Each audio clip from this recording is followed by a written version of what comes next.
Hello everyone, कैसे हैं आप सभी। आई होप आप सभी बहुत अच्छे होंगे। मैं हूं आकांक्षा और आप सभी का मेरे चैनल में वेलकम है। आज है अष्टमी का दिन और मैं फाइनली अपने डेस्टिनेशन में पहुंच गई हूं, अपने मायके, जो कि है बलिया। मेरा इस बार का नवरात्रि ना पूरा ऐसे जर्नी में ही रहा है कि कुछ दिन मैं फतेहपुर से स्टार्ट हुआ है, सेकेंड डे से कुछ दिन इलाहाबाद में रहा, फिर इलाहाबाद से वाराणसी और वाराणसी से फाइनली सप्तमी की रात को मैं बलिया पहुंच गई हूँ, जहाँ पे मुझे 3-4 दिन रहना है। तो आज अष्टमी के दिन हम लोग के यहाँ नवमी की पूजाई होती है। पूर्वांचल में सबके घर में होती है और मतलब ये कंपलसरी होता है कि आपको पूजना ही है। तो इस वजह से हम जल्दी जल्दी बनारस से हम यहाँ आ गए हैं बलिया, और आज उसकी पूजा करनी है। तो उससे रिलेटेड मुझे कुछ शॉपिंग करने जाना है, तो मैं जाऊँगी मार्केट अभी। और आज अष्टमी को कैसा रहता है हमारे यहाँ पूजा और ये सब चीज़ें कैसे सेलिब्रेट की जाती है, वो मैं आपके साथ शेयर करूँगी। तो प्लीज़ मेरे चैनल के साथ बने रहिएगा, और अगर आपको मेरा चैनल अच्छा लगता है तो प्लीज़ मेरे चैनल को लाइक कीजिए, सब्सक्राइब कीजिए और शेयर भी कीजिए। तो चलिए, आज का व्लॉग अष्टमी का दिन जो है वो मैं आपके साथ शेयर कर रही हूँ और शुरू करते हैं। और अब मैं साहिल के साथ निकल चुकी हूँ बलिया के चौक मार्केट। चौक मार्केट हमारे घर के नियरेस्ट ही है, यहाँ पे सारी चीज़ें अवेलेबल होती हैं। देखिए, बहुत ही अच्छे से ये सजा हुआ भी है फेस्टिवल की वजह से। और अब मैं यहाँ पे जा रही हूँ मीना बाज़ार। ये है हमारा फेवरेट जोन। पूरी दुनिया घूम लो, बलिया आओ और मीना बाज़ार से चूड़ियों की शॉपिंग ना हो, ऐसा हो नहीं सकता है। यहाँ पे बहुत ही अच्छे चूड़ियों के कलेक्शंस होते हैं। तो मैं आ गई हूँ अपनी फेवरेट शॉप पे। मैं पता नहीं कितने साल से यहाँ पे ले रही हूँ। और श्रृंगार का सामान लेने के बाद मैं कलश, ढकनी और जो दिया होता है वो ले ली हूँ। और फिर जब हम जा रहे थे तब मुझे फर्स्ट क्राई का स्टोर दिखता है, तो मुझे बहुत ही खुशी हुई, क्योंकि जो छोटी सिटी में आपके फेवरेट स्टोर से दिख जाते हैं ना, तो अच्छा लगता है। पहले में ऑलमोस्ट सारे ही स्टोर अब खुल चुके हैं, चाहे वो फर्स्ट क्राई हो, मान्यवर हो या ट्रेंड्स है, मतलब कोई भी ऐसा स्टोर नहीं है जो अवेलेबल ना हो। तो इसलिए अपनी छोटी सिटी को बढ़ता हुआ देख के ना बहुत ही खुशी होती है। और अब यहाँ पे मैं आ गई हूँ माला लेने। जो गुड़हल होता है ना, हिबिस्कस फ्लावर, वो जरूर चढ़ता है, तो वही मैं भी ले रही हूँ। और इसके बाद हम निकल जाएंगे घर।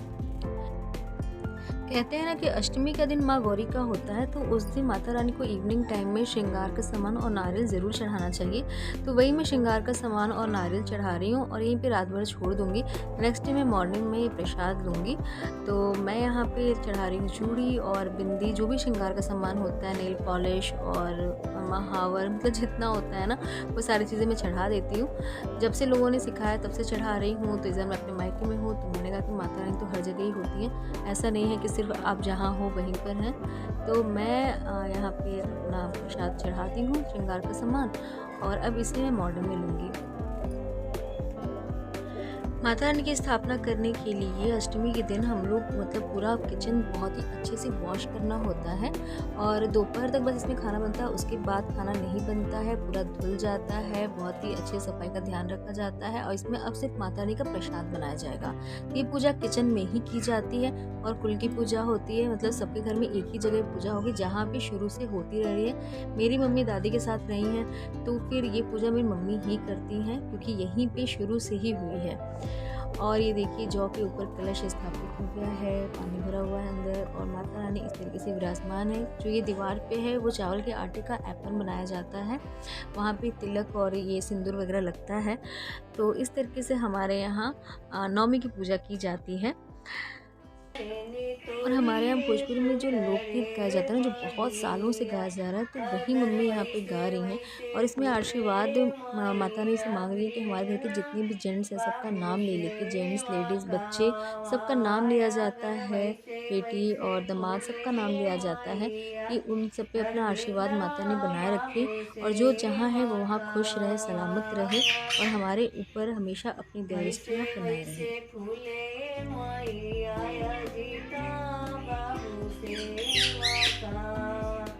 जैसे जैसे फूले रे मालिया, थोड़ी फूल रे बागी। माता रानी नीचे विराजमान है और अब देखिए रात के बज रहे हैं 2 के आसपास हो रहा है और मम्मी अब यहाँ पे प्रसाद बना रही हैं। यहाँ पे दाल पूरी बनता है हमारे यहाँ प्रसाद, तो वही प्रसाद बन रहा है और माता रानी के लिए पूरी छानी जा रही है जिससे खोइछा भरा जाएगा और उसके बाद जो चने का दाल होता है ना उसकी दाल पूरी बनती है और वही दाल पूरी बनाकर भोग लगाई जाएगी। किसी के यहाँ ये शाम को होता है पर हमारे यहाँ ये मिडनाइट में किया जाता है, जो कि 2 से 3 बजे के आसपास यही प्रसाद बन के तुरंत माता रानी को भोग लगाया जाएगा और यही सुबह हम प्रसाद लेंगे। और ये देखिए अब रात्रि का जो पूजा है वो फाइनली डन हो चुका है और अब मैं आई हूँ प्रणाम करने, तो मैंने सोचा पूरा फाइनली यहाँ पे वीडियो बनाकर आपको दिखा देती हूँ। तो इस तरीके से सारा प्रसाद लग चुका है सबको और अब मम्मी का फाइनली यहाँ की पूजा खत्म हो चुकी है। बज रहे हैं सुबह के 10 और थोड़ा सा लेट हो गया नहाने वहाने में, क्योंकि रात को मुझे सोने में 3 साढ़े 3 बज गए थे और जो मम्मी है वो तो 5 बज गया था उनको सोने में।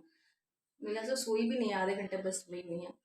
तो अब कन्याओं के लिए प्रसाद बनाना है, भोग लगाना है, तो मैंने सोचा कि क्यों ना मैं ही बना देती हूँ। मेरी सिस्टर का भी 9 डेज़ का फास्ट है तो वो हवन करने गई है और मैं कन्याओं का प्रसाद बना रही हूँ। प्रसाद में बना है ये सूजी का हलवा, खीर और अभी काले चने की सब्जी बनानी है और साथ में क्या बनेगा, पूड़ी बनेगी।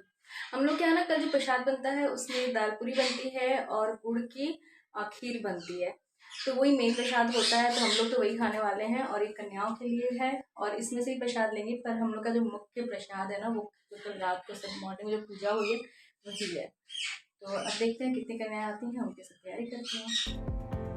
कन्या पूजन के लिए 2 साल से मुझे लगता है 9 या 10 साल तक की बच्चियाँ मिल गई थी और 9 कन्याएं भी हो गई थी, तो ये भी हमारे लिए बहुत ही अच्छा रहा। तो कुछ इस तरीके से हमारे यहाँ अष्टमी और नवमी का फेस्टिवल सेलिब्रेट किया गया था। आपसे मैं मिलती हूँ नेक्स्ट व्लॉग में, तब तक आप अपना ध्यान रखिएगा और thank you so much for watching.